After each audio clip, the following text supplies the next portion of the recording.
IPL 2024 में सबसे तेज गेंद फेंकने वाले रिकॉर्ड बनाने वाला लड़का। आईपीएल 2024 में लगातार 2 मैच में मैन ऑफ द मैच लेके अपनी टीम को जिताने वाला लड़का। कल अचानक से ही उसकी रफ्तार कम हो गई और बीच मैच छोड़कर उसे जाना पड़ा। जी, हम बात कर रहे हैं मयंक यादव की। आपको पता ही है पिछले दिनों मयंक यादव ने क्या कहर ढाया था ओपोजिशन बैट्समैन के ऊपर, ओपोजिशन टीम्स के ऊपर, और अपनी रफ्तार से कई बड़े दिग्गज प्लेयर्स को आउट किया और 2 मैन ऑफ द मैच लिए। मयंक यादव 2024 का जो कल 21वां मैच खेला गया लखनऊ और गुजरात टाइटन के बीच में, अब लखनऊ ने ये मैच 33 रन से तो जीत लिया, लेकिन इस मैच में लखनऊ को एक बहुत बड़ा झटका लगा है। वो झटका क्या है कि अचानक से ही मयंक यादव मैदान छोड़ के ग्राउंड से बाहर चले गए। अब कल के मैच में मयंक यादव चोटिल हो गए और चोटिल होने के कारण उन्होंने सिर्फ एक ही ओवर फेंका और उसके बाद उन्होंने मैदान छोड़ दिया। उसके बाद मयंक यादव वापस बॉलिंग करने नहीं आए। अगर बॉलिंग करने नहीं आए तो इसका मतलब थोड़ी सीरियस इंजरी है उनको। वो क्या इंजरी है मैं आपको सारा बताता हूँ। उनको हुई है side strain injury. Lucknow giants के एक बड़ा झटका है भाई साहब लखनऊ जायंट्स के लिए, क्योंकि उनके स्टार बॉलर है, स्ट्राइक बॉलर है, जिन्होंने 2 मैच जितवाए हैं। 3 मैच जीते, 3 में से 2 मैच मयंक यादव ने जितवाए हैं। लेकिन उन्होंने कल जो लग रहा था, ये इस बारे में मैं मयंक यादव के पिछली वीडियो मैंने एक बनाई है, उसमें मैंने साफ साफ बताया था कि तेज गेंदबाज जो रफ्तार से गेंद फेंकते हैं वो मैक्सिमम इंजरी के चपेट में आ जाते हैं। और वही शक मेरा पूरा कंप्लीट हो गया जब इंजरी कल मयंक यादव को हो गई। इससे पहले मैं आपको मयंक यादव को बताऊं, मयंक यादव पिछले कई समय से इंजरी से जूझ रहे हैं, 3-4 साल से हो गए और लगातार इंजरी से जूझ रहे हैं।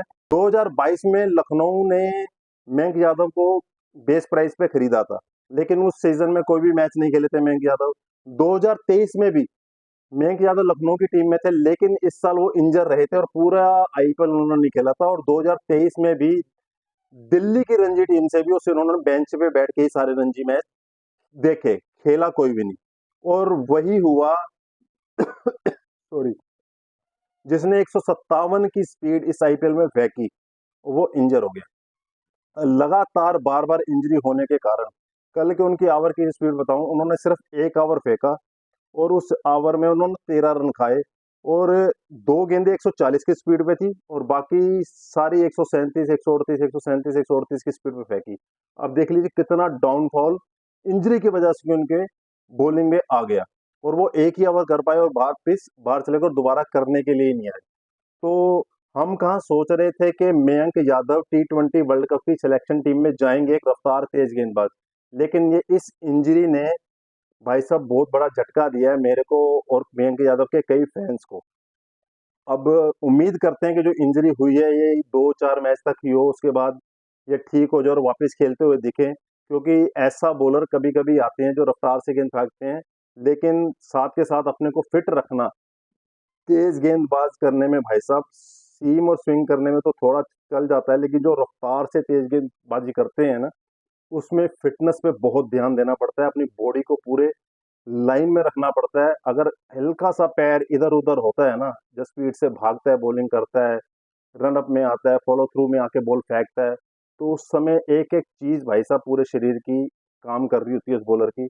अगर हल्का हुल्का 19-20 भी होता है तो बहुत बड़ी इंजरी हो जाती है और कैरियर तक खत्म हो जाते हैं बॉलर्स के। तो मयंक यादव को इस बारे में सोचना पड़ेगा कि आप इतनी इंजरी बार बार क्यों करवा रहे हैं, पिछले 2 साल में 3 साल में अपनी इंजरी आपको क्यों हो रही है।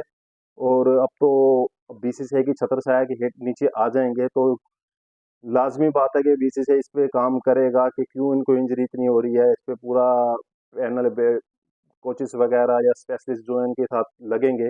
होप करते हैं कि मयंक यादव जल्दी ठीक होंगे और मैच खेलते नजर आएंगे।